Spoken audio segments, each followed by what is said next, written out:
Welcome to this, our first Lenten study in 2025. When I was in university in the late 80s and in seminary in the early 90s, there was a song that we used to sing and dance liturgically in churches and you know, gathering celebrations, wherever those of us who were kind of social justicely inclined were gathered just to celebrate and worship. And it was Vine and Fig Tree. And if you've never heard it before, I suggest you go on YouTube and look up Vine and Fig Tree by Shalom Altman. He was Juilliard trained Jewish musician in the 20th century. He made a practice of collecting and writing Jewish folk music, Jewish worship music, Jewish celebration music, and one of his most famous was Vine and Fig Tree, translated into numerous languages. And to really see how beautiful and simple it is, you really should listen to the version done by a group of children who sing both in Hebrew and in English. So that's on YouTube, and I certainly invite you to do that. Well, we used to sing it and we used to dance it, and it was just a real sense of peace and promise and justice and what is possible when we kind of allow the Spirit to go through us and move us. I was looking online and I've discovered that it's been used as a Haggadah. Now that's a very Jewish word, and if you haven't heard Haggadah before, it's essentially associated with Passover. It literally means the telling, and it's a writing of the Passover story, the story of Moses and the escape of the Israelites from Egypt.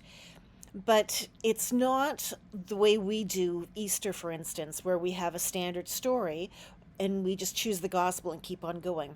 When Jewish folks do the Haggadah, there's a narrative aspect of it. There's a certain lens they use, perspective they use to tell the story. And this song, Vine and Fig Tree, has been used often as that. And I want to start there because we're going to be looking at the words to the Vine and Fig Tree and looking at some of the minor prophets. As I'm talking, it is March 2025. I live in Ontario, in Canada. We are, as a nation, very concerned about what is going on politically, what is going economically. Who knows what is going to come tomorrow? We don't know. There's a sense of uncertainty and disjointedness. Now we're seeing an incredible surge of national unity and care and compassion across the country. It coincides with a very anti-American attitude, and very specifically, this is not about American people. This is about the government that they have elected. So again, March 2025. I have no idea where we're going to be by the end of this year. None of us do. And in that uncertainty, it's really easy kind of just throw up and give into panic and not quite sure how we're going to respond and what we're going to do. And when I was preparing this Lenten series, I asked a few friends, what do you think I should do? I mean, I've done Revelation, I've done Psalms, I've done characters. So we've done deeper studies into the Bible itself.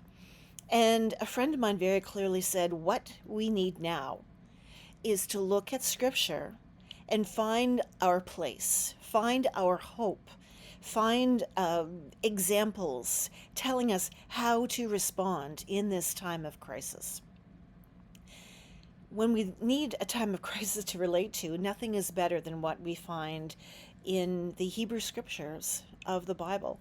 There's some of that in the Christian Scriptures too, for sure, but in the Hebrew Scriptures, we have hundreds of years and dozens of voices, writers, editors, re-editing, all of it over a significant period of time where people were under siege, where they were not the ones in power, where they were not the ones calling the shots.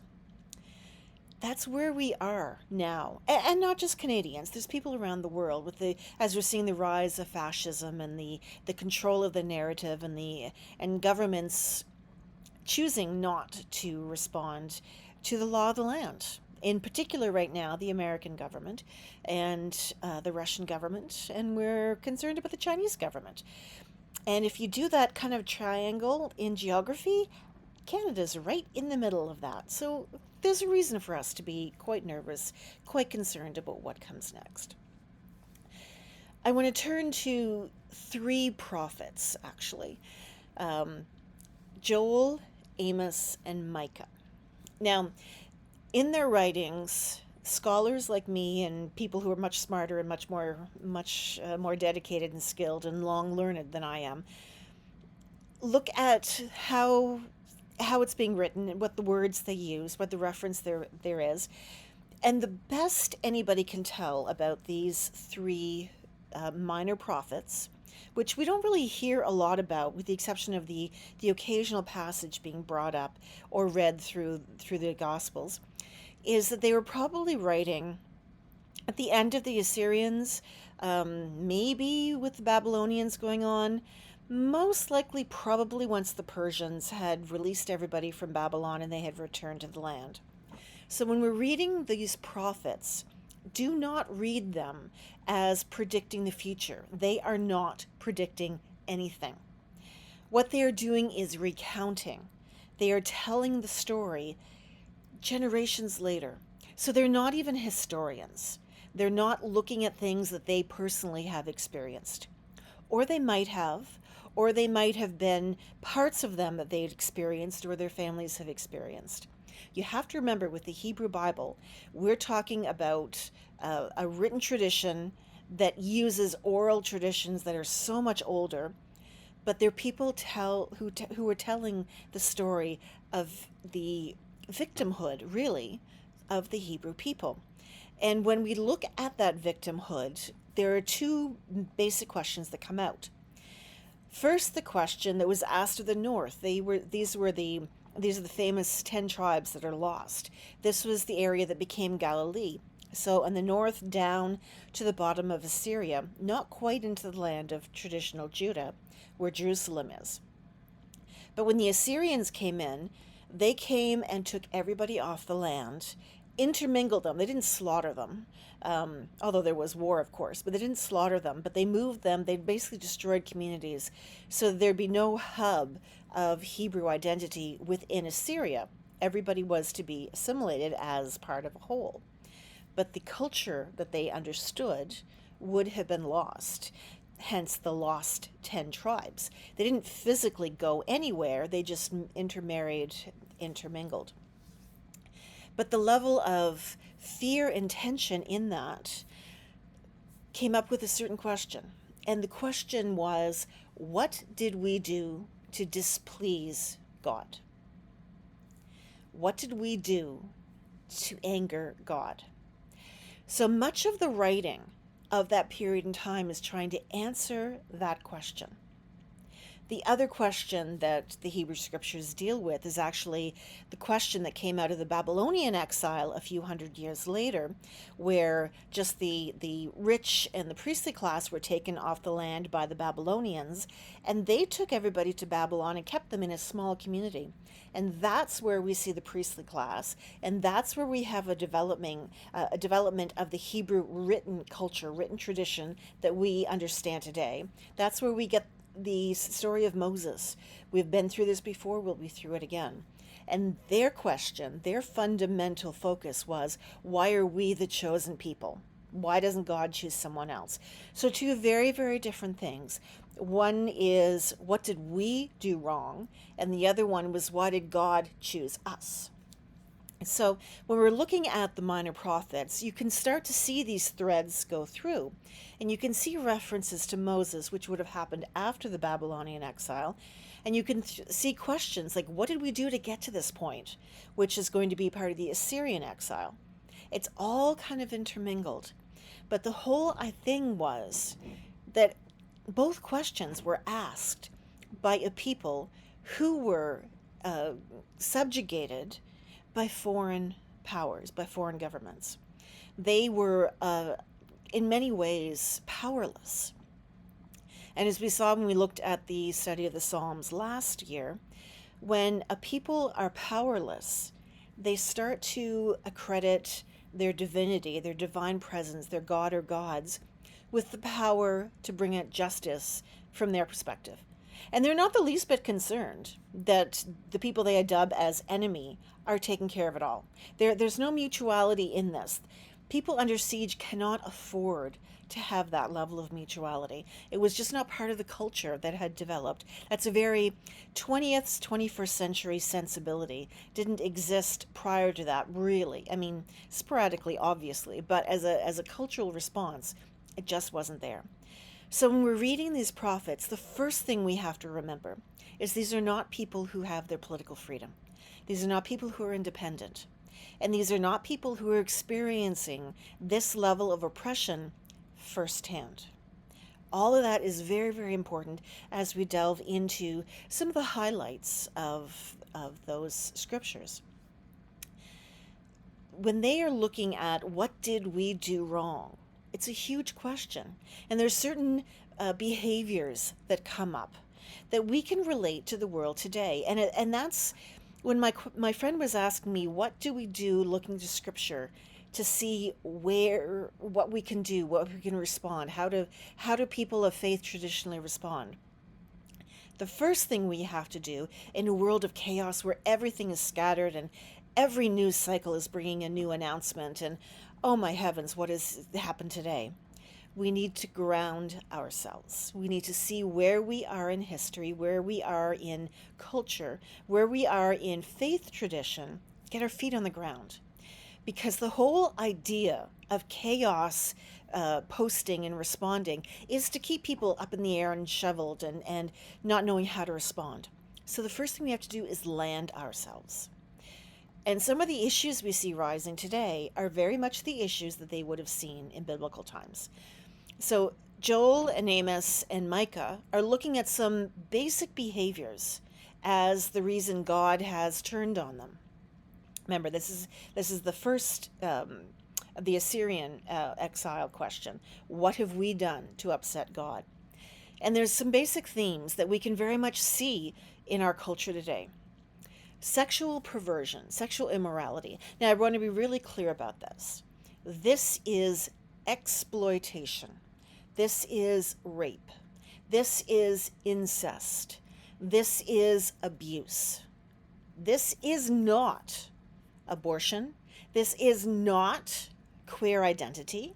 This is not non-straight relationships. Okay, those are not sexual aberrations. Those are not sexual perversions. Those have been around forever, even in the biblical times. The reason we know it wasn't a big deal in biblical times is because they're not mentioned. Sexual perversions, though, sexual abuse, is highly mentioned. So again, rape, this is abusing slaves. This is kidnapping women and doing what they want. This is physically damaging or cutting or harming people. This is destroying people's reputations. This is powerful men thinking they can do whatever they want. Grab them by the pussy. Sound familiar? That's the level of sexual perversion we are talking about. And that is a big theme through the minor prophets. What have we done wrong? We have perverted the gift of sexuality and sexual behavior. We are grandizing people who should be ashamed of themselves, and we are overlooking people that say, look, this happened to me, and I need your help. So that comes up again and again and again. People with power abusing others in a sexual manner. Another thing that comes up is essential greed. In fact, if I had to name the number one sin mentioned in the Bible, it's greed. That's where, the whole Sodom and Gomorrah thing, Ezekiel tells us it wasn't a sexual problem. It was greed. People were not ready to give and meet visitors generously. They were hoarding everything. Greed comes up again and again and again in the minor prophets. People hoarding wealth, not sharing. Familiar, right? The rich getting richer, having banquets and feasting and travel and wasting money while the poor are left struggling for what little they get. Same as today. There's very little difference no matter what language we use for it. A next one is not caring for our neighbors. The Bible is very, very clear that everybody is each other's neighbor. Intermingled with the whole concern with the existence and the continued existence of the Hebrew people is a basic awareness that as God's special people, it was up to them to be kind to others. Now, again, this is all woven and intermingled, and this is all edited in centuries later. It's to make this weave of a wonderful web of experiences where ultimately you can find any justification for anything in the Bible. You've got to tease out the threads to see where the through lines are. Welcoming the strangers, accepting immigrants, taking in refugees. That is part of our biblical calling, no matter what tradition we tend to identify with, or if we intend to not identify with anything. The denial of that, the dismissal of that, the not having respect for foreigners and immigrants, and any sense of acceptance and wellness and support goes very much against the biblical narrative. Again, we're seeing a lot of that. Worshipping false gods. That's a huge one too. The early Hebrew people lived in a polytheistic world. That meant that they understood all the nations had gods of their own. In fact, the first of the 10 Commandments is, I am God. You will not worship anyone else above me. Well, that meant that there was more gods around, but the God of Yahweh was the central figure, the one we were supposed to worship. When we put false gods in there, then there comes to be a problem. And maybe back with the prophets, they could identify Baal and Zeus and other gods in the neighborhood. But who do we look at today as the false gods? We're looking at worshiping people who have money. We're talking, it wasn't too long ago, there was a legitimate, done, golden calf that certain people were paying homage to. Just straight right out of Exodus. This is a problem when we stop realizing there's essential energy, essential being. You don't have to be Christian. You don't have to be Hebrew or Jewish to be able to make that kind of identification. You can call it whatever you want, but the acknowledgement that earthly creations are not something we should be worshiping. This was a problem. And a fifth one to round it out was false preachers. People coming and telling you what you're supposed to be about. And this is where we get the whole list of God hates, just fill in the blanks. Queer folks are usually on the top of that list. Women are really close up.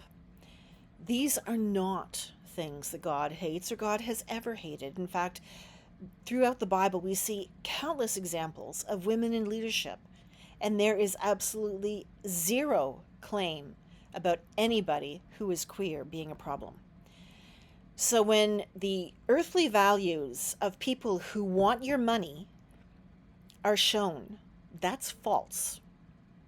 In fact, the Christian church and the Hebrew tradition have had numerous documents throughout history identifying this is what true looks like, this is what false looks like, just so you get it right. So these are themes that come up continuously in Joel and Micah and Amos, and they're continual themes that we have today that we're going through, which help us identify which is wrong and which is right. Because here's the problem: we have supporting fascism right now people who will also go to the Bible and claim that they are doing what God wants them to do, even though they hit all the marks for being the stuff the prophets warned them to not be about. They don't seem to care. They seem to think they are the victims, and they're not. If you are oppressing someone else, you are the problem. If you are cheering over someone else losing their job or their health or their safety, you are the problem. The Bible does not grandiose that at all. Remember, these are people writing under oppression. They're wanting God to take care of their enemies because they have no power to do so. That's a psychological principle, a name that I can never remember, but essentially it means assigning the task of salvation to some entity that can take over that role so humans are free to live their life without that constant dread and threat and need to do something on their own. So when we look at the Bible, we are looking at people who are oppressed standing up. We're not looking at a book that is going to support the oppressors. Never.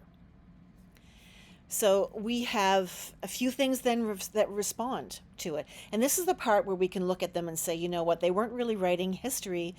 They were writing the stories that they had heard and their expectation. And also just the knowledge of the land that they lived in. Almost every issue is dealt with disease, with war, with insects, plagues of some kind, drought, fire, earthquakes. These were all common in the Middle East. These were all causes of civilizations collapsing and power over each other as they were doing land grabs and water grabs. It's the same thing, theme after theme. You can read Joel and Amos and Micah. You can read all the rest of the minor and the major prophets. The major ones would be like Daniel. Well, actually, Daniel's a novel, but Daniel's sometimes considered a prophet. Isaiah, Ezekiel. All of these are larger books, which is why we call them the major ones. It's not that they're more important. But they all have the same theme. What have we done to upset God? What is God? What are the issues? And how has God responded? So now that we've set the stage and grounded our feet, we look for the hope, because there's always hope. I was having lunch with my daughter the other weekend, and she's a right proper Gen Z with all of the social anxiety and dread of that generation. And she said, you know, for the first time, I feel hope. For the first time, even though everything's dark and we're worried about our sovereignty and who knows what's going to happen, we're at a place where we're almost ready as people to stand up and do something and make it different instead of this long, drawn out journey with no end. And I thought, what an interesting perspective. That is the perspective of the Hebrew prophets. When we're looking at them, there was very clear messages that the three that we're looking at gave the people. And this is the nugget that I want to take with you today. Although the dark and the relatability, it's all through the Bible. We don't have to look for it hard. We do, however, have to look for the hope. And this is what my friend was telling me we need to hear right now, is looking at the Bible, looking at the people who went before us in faith, where they saw hope, even though they often felt like they were covered with dread. So first, we've got Joel. Joel 2:28-29 says, I'll pour my spirit on the people. Sons and daughters shall prophesy. Old men will dream, and young men will see visions. That's the hope part. That there's going to come something, no matter how much punishment's going on, no matter how off the people, the hope is that it's going to be there. The future, the promise, the dreams, the expectations, they're all in there too. This is not excluding any of those. There is hope. Next, we turn to Amos. Amos 5:14-15 says, seek good and not evil, that you may live. Hate evil and love good. Establish justice. So take a few moments, write down what is good. What is evil, but what is good? And then start to work it. There's a lot of conversation over the past decade, maybe even longer, about the whole concept of energy. That if you only ever focus on negative things, you're only ever going to see negative things. And there's plenty to see. But conversely, if you put all your focus on hope, you're going to see hopeful things. And there also is a lot of that to see as well. We as Canadians right now are seeing our nation come together. It's really easy to identify evil when it's someone else. We're spending time now identifying it in ourselves and seeing where we can make it better, how little day actions can make something change. We've got a boycott going on. Never. A month ago, never would have been thought about. But it's a little action that people can do. And it doesn't have to be 100% perfect. Because we're all involved, the message is getting through. People can change. We are not restricted to those in power. People have their own ability to make a difference. And voting with our money is one of the big ones. So we find another form of hope in Amos. Look for it. It's not hiding. It might be a little dim to see, but that's only because you're out of practice. If you look for it, it's right there. And establish justice while you're in the process. Establish that the right, that just, that equality is the good thing. If you start off with saying, yeah, we'll accept this, but we're not doing these things, or we're not accepting these people, you've missed the boat. So here's a doing. Look at people as allies, as contributors. Do not dismiss people who are working together with you, because that is where hope is. That is where justice is. So from Joel, we have hope. From Amos, we have justice. And in looking at Micah, these are some of the phrases that we're quite familiar with hearing, especially during the Christmas season. Amos 4:34, 3-4 rather, is the words to that Haggadah, that song, Vine and Fig Tree. It says, start beating swords into plowshares. When the Soviet Union was trying to impress upon the world that they were a place of peace. And there is that element within communist ideology. It wasn't often let out to see. Oftentimes it was just the heavy-handedness of control that most of the Western world saw. But there was that element of communal living. And they have a symbol at the time that was a sword into a plowshare, into a hook. That's why the sickle is one of a very important symbolism still in Russia. Not all Russians, kind of like not all Americans, are supportive of their governments. We have to remember that. So Micah reads, beat your swords into plowshares, your spears into pruning hooks. Nations will not lift sword to each other. They shall not learn war any more. They will sit under their own vines and fig trees, and no one will be afraid. That is Micah 4:3-4, where the vine and fig tree, those words are based on. And finally, Micah 8 says, what does God require? Now, this is something that leaders have quoted to each other and to the public for quite a long time in the Western world. What does God require? That we do justice, that we love kindly, and that we walk humbly with our God, with the society, with the world. We can put our own language in there. But that we do justice, we love, and we're humble. It's time to take all that chaos and settle that noise down.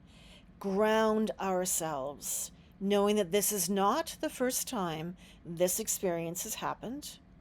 It's not the first time people in the Bible have made a reference to it. There you see a lot of these passages in Exodus and Deuteronomy. You see them in Genesis. You see them all throughout. But these are just 3 places, very short books, that talk about how horrible things were, the punishment that was garnered, seen as justified, and the hope that grows out of that there is a tomorrow. There is something more.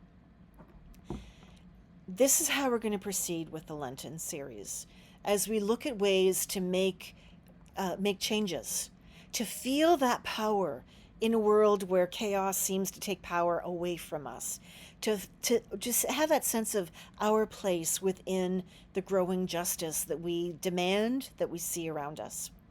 So this Lenten study is rather organic. I don't have a solid plan outside of looking at the narrative biblically for the first week or 2, maybe 3, and then looking at the way Christians in history have responded and some of the ways that we can do things ourselves additional ways that we can feel like we are contributing to a land of justice, to something that's better.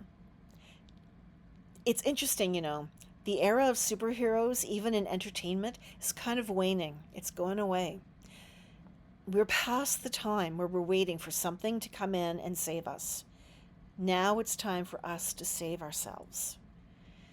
Hopefully, this Lenten series will help in that process as you see opportunities, see connections, and see that we're not alone, not individually, and not historically. I'm trying to find my cursor to turn this off, and I can't. Okay, here are my cheat sheets going up. There's my cursor, and have a great day.